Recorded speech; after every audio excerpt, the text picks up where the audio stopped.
Assalamualaikum warahmatullahi wabarakatuh.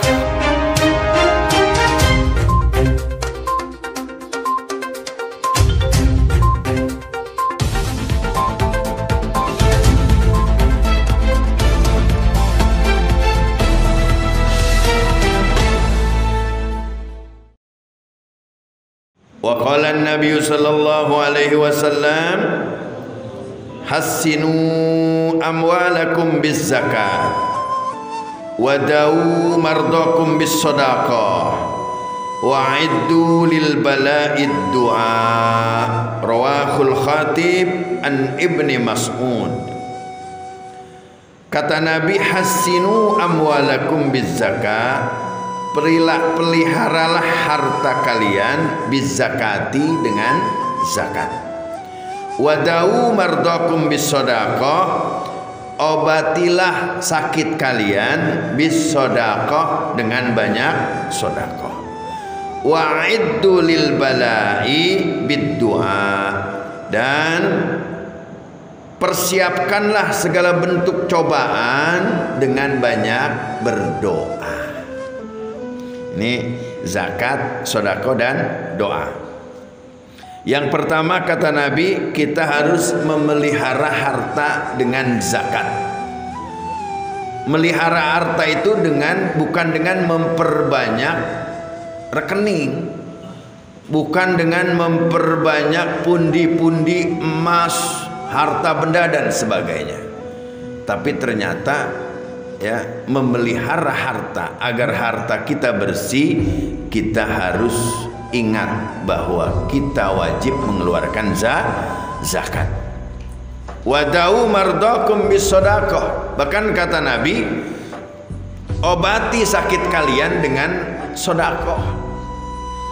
Masya Allah Pak, saya pernah sakit selama hampir kurang lebih 2 bulan. Waktu itu masih rumah di depan. Banyak orang yang datang ini begini ya. Akhirnya saya konsultasi sama guru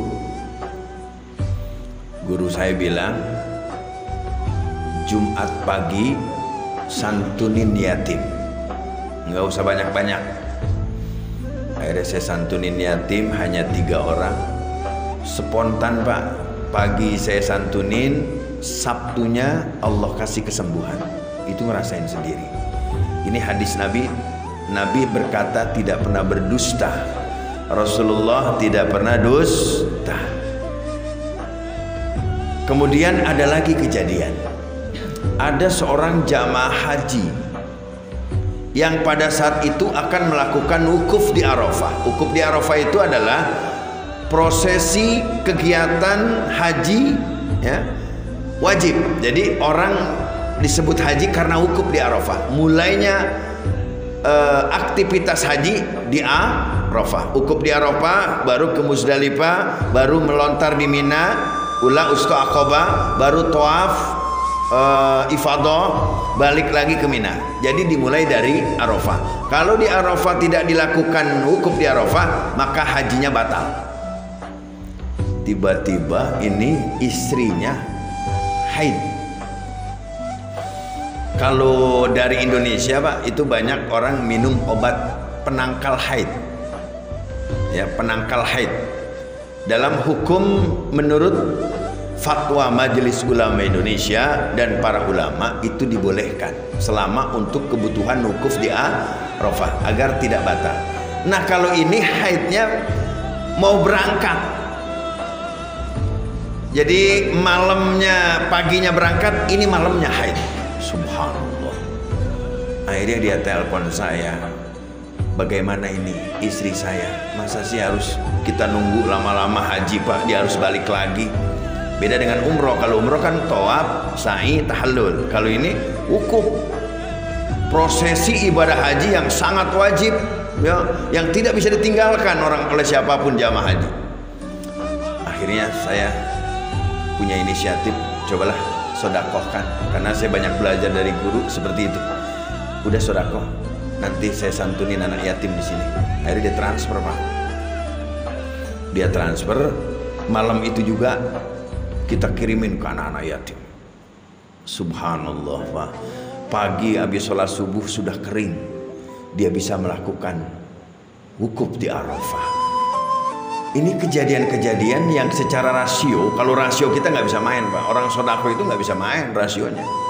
Makanya kalau dikalkulasi dikali-kali, ya, kalau kita nyumbang 1 juta akan dapat 100 juta, nggak bisa, betul nggak? Bahkan bisa lebih dari itu, betul nggak? Karena Allah yang berkehendak.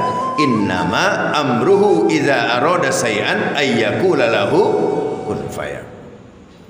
Yang penting hatinya harus benar-benar tulus kita ingin bersedekah.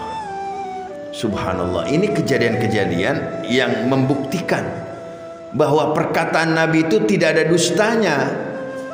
Ya, mungkin kalau kita ngomong masih dusta, Pak. Termasuk saya masih bohong. Tapi kalau sudah menyangkut hadis baginda Nabi besar Muhammad sallallahu alaihi wasallam, separah apapun sakit kita, banyakin sedekah. Insya Allah Allah akan menyelamatkan kita. Kalaupun wafat kita sudah sedekah, pahala sedekah itu tidak akan putus, Pak. Ya, tidak akan putus sampai nanti kita masuk ke alam kubur. Itu pahala yang sampai dipertahankan oleh Allah Subhanahu wa taala. Idza mata ibnu Adam in qata amaluhu illa min salasin, shadaqatin zariyah au ilmin yuntafa'u bi au waladin salih. 3 yang Allah pertahankan pahalanya. Sedekah jariyah, anak yang soleh, dan ilmu yang bermanfaat. Ini kata Nabi, wadau mardakum bis sedekah. Ayo obati penyakit kita dengan sedekah. Kalau kita punya penyakit, banyakin sedekah. Wa'iddu lil bala'id du'a, dan persiapkan segala bentuk cobaan itu dengan memperbanyak doa. Artinya sebelum ujian dan cobaan itu datang, kita sudah membiasakan diri untuk berdoa kepada Allah Subhanahu. Makanya kata Nabi, ad-du'a mukhul ibadah.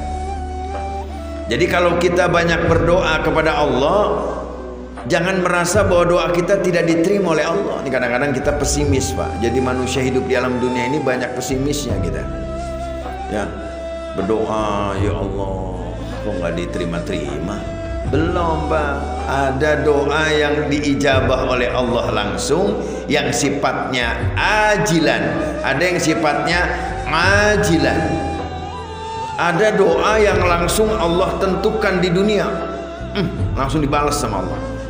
Ada, tapi itu nggak bisa kita terka. Ada doa yang kita baca setiap hari, nanti diijabahnya 30 tahun kemudian. Bahkan kita sudah mati baru diijabah. Begini, Bapak berdoa nih mau pergi haji, berdoa aja, ya Allah, berangkatin saya pergi haji dengan jalan apapun ya Allah. Berangkatkan aku ya Allah, berikan aku rizki ya Allah. Kagak lagi aja, setahun, 2 tahun, 3 tahun, kapan ini? Terus aja berdoa. Ya, jangan. Ini kadang-kadang kita kan capek, begitu. Berdoa mulu. Jangan. Berdoa itu harus continue, terus. Nanti begitu kita meninggal dunia, Pak, ya, itu doa-doa orang tua kita dulu begitu, Pak. Doa-doa orang tua kita dulu. Orang tua kita mana ada sih ya? Masya Allah, Masya Allah. Doa orang tua kita. Makanya suksesnya kita pada hari ini itu karena doa orang tua. Jangan lupakan orang tua kita. Kirimkan Fatihah, doakan mereka. Ya. Doa kita yang tidak sampai, kemudian dicabut umur kita. Kita sudah berdoa, Pak. 1, kita mendapatkan keutamaan. Insya Allah kita termasuk orang yang bisa melakukan ibadah haji dengan baik di alam kubur nih, walaupun kita nggak punya titel haji. Yang kedua, nanti tuh yang nerima doa yang diijabah, doa yang selama ini kita baca, anak cucu kita, Pak, yang nerima. Makanya ketika kita hidup sekarang, alhamdulillah, ada yang punya warung, ada yang bekerja, itu semua adalah doa dari orang-orang tua kita. Karena setiap malam mereka berdoa. Saya waktu pesantren nggak kepikir, Pak, jadi seperti ini, enggak. Bahkan saya nggak betah mondok, mau pulang mulu. Bahkan nggak pernah ikut ngaji kali. Terkenal di pesantren anak bandel. Karena kenapa? Saya dipaksa sama bapak saya pesantren. Lu nggak pesantren, gua nggak sekolahin. Berangkat saya Pak, dengan terpaksa, nangis saya di pondok. Nggak keimpian saya dapat ilmu atau bagaimana saya harus belajar gitu, nggak kepikir. Tapi yang saya lihat orang tua selalu berdoa, ya Allah. Itulah doa orang tua kita Pak. Ini saat ini semuanya kita bisa alhamdulillah punya keluarga, alhamdulillah punya rumah, minimal itu. Alhamdulillah kita punya usaha, alhamdulillah kita punya rezeki, kerja dan sebagainya. Itu semua adalah peran dari orang tua kita. Nah sekarang kita jadi orang tua, jangan putus asa, terus berdoa. Ini makanya diajarkan Nabi, sebelum musibah itu datang, sebelum ujian itu datang, kita sudah bentengi dengan doa. Perbanyak doa. Bahasa kita aja, kadang-kadang pengen doanya keren, ngapalin, kagak hafal-hafal, belum paham artinya, nggak tahu. Bapak lihat para kiai-kiai itu, para ulama-ulama, para guru-guru kita, kalau baca doa itu nggak pernah banyak Pak, sedikit, karena dia tahu maknanya. Ini kalau mimpin tahlil jangan panjang-panjang baca doanya, diomelin orang, masa doa panjang-panjang ya. Nggak usah lama-lama, yang singkat tapi kena gitu loh. Dan kalaupun kita secara pribadi nggak paham dengan doa yang menggunakan bahasa Arab, maka kita gunakan bahasa kita. Allah maha mendengar, Allah maha tahu, Allah maha segala-galanya. Jangankan kita sudah ngucap Pak, belum ngucap Allah sudah tahu, betul nggak? Belum ngucap nih, masih di sini, Allah sudah tahu. Mau kamu ini. Subhanallah. Jadi jangan pernah mundur untuk berdoa ya. Masalah apapun yang ada dalam kehidupan kita, lawan dengan doa. Lawan dengan doa. Separah apapun sakit kita, banyak sedekah. Dan jangan lupa harta yang ada di kita itu adalah amanah, dan jangan lupa untuk mengeluarkan zakatnya. Zakat itu sifatnya wajib, sedekah sifatnya sunnah. Tapi kolaborasi antara zakat dengan sedekah ini punya makna yang sama, hanya secara hukum syar'i wajib dan sunnah. Nah, sedekah ini boleh dikatakan itu adalah harian kita, sedangkan zakat tahunan kita yang kita keluarkan. Insyaallah mudah-mudahan kita bisa dapat rezeki yang lebih murni, yang lebih berkah. Karena yang disebut dengan berkah itu ziyadatul khair, kata ulama, bertambah kebaikan. Berkah itu bukan berkah alhamdulillah nih beli mobil, berkah, bukan. Berkah itu ziyadatul khair, bertambah kebaikan, bukan hanya rezeki, kesehatan kita dijaga, nikmat yang ada di zawarih, yang ada di tubuh kita dijaga sama Allah. Alhamdulillah. Pak, nikmat terbesar ini. Ada di antara bapak-bapak yang pakai kacamata, ada juga yang nggak kacamata. Alhamdulillah, bersyukur kepada Allah, bapak nggak pakai kacamata. Lah kita udah pakai kacamata, udah nggak kelihatan, remeng-remeng. Alhamdulillah, ada kenikmatan yang bapak miliki, maka bersyukur sama Allah. Itu masya Allah nikmat terbesar yang Allah berikan kepada kita. Betul nggak?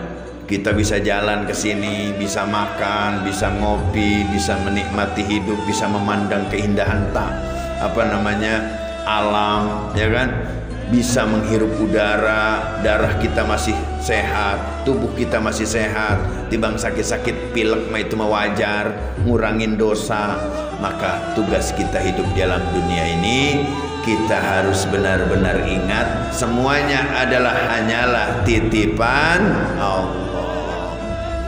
Inna lillahi wa inna ilaihi rajiun. Ayo Pak, berjuang, jangan takut. Ya, kita lagi berjuang apa nih sekarang? Jangan khawatir. Kalau kita ditambah khawatir nih makin mumet. Ya, kita mikirin ini, mikirin itu, belum mikirin Jadi hidup kita ini kebanyak pikiran. Sekarang kita nikmati saja. Ya, kita mulai pada konsep mindsetnya dirubah bahwa semuanya adalah titipan, kita hanyalah titipan, ya, hidup dalam dunia ini tidak selamanya. Udah mulai mindset ini insya Allah akan memberikan satu keimanan yang bertambah, dan juga insya Allah hidup kita akan sehat. Amin ya rabbal